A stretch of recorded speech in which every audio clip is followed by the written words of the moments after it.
आज इन्टरभ्यू छ, जागिर खोजेर हिँडेको पनि थुप्रो दिन भइसक्यो। आजसम्म कोठा भाडा तिर्न सकेको छैन। धिक्कार छ मेरो जिन्दगी।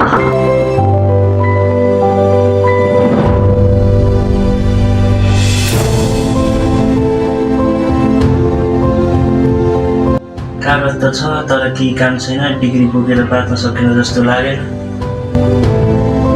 यसै गरी सुजित इन्टरभ्यू दिन पुग्छ। May I come in sir? Yes, come in. Have a seat. Thank you sir.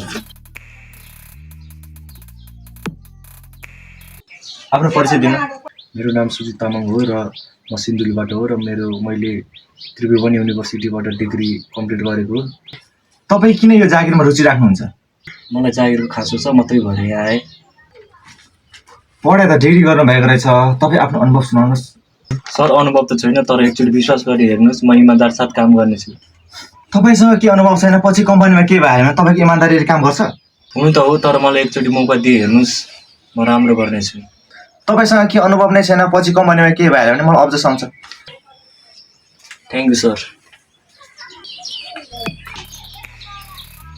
नमस्ते, बस्नुहोस् सर, बस्नुहोस्।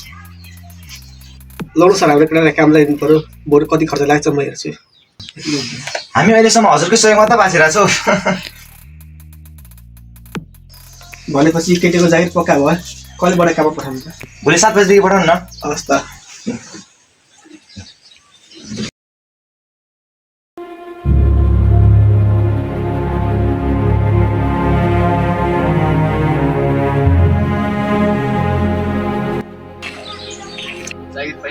पाएन बाबा, आजको इन्टरभ्यूमा नि म फेरि असफल भएँ। के भयो त बाबु? प्रयास गर्दै जाँदा त अवश्य सफल हुन्छस्, हार नमान। तर बाबा, मेरो डिग्रीको केही कदर नै भएन। संसारमा सबैभन्दा ठुलो पैसा रहेछ, मेरो सपना यसै बित्तिने भयो बाबा। तैँले यस्तो कुरा किन गरेको बाबु? सपना डिग्रीले होइन, हिम्मतले पुरा हुन्छ। यो देशमा हामी जस्तो गरिबको कुनै ठाउँ नै छैन। हामी किन गरिब छौँ? गरिब नभए आज हामीले यो दिन देख्नै पर्दैन थियो। छोरा, गरिबी हाम्रो बसाइ होइन, यो त एउटा यात्रा हो जसलाई पार गरेर अघि बढ्नुपर्छ। एकछिन नै बाबा, बाबु ल्याउनु, म बस्नु।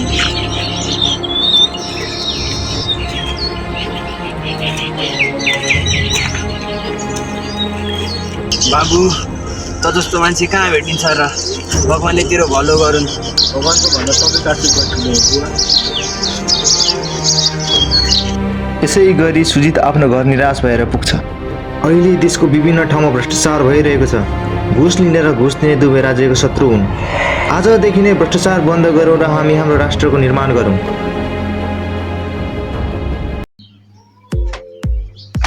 पढाइ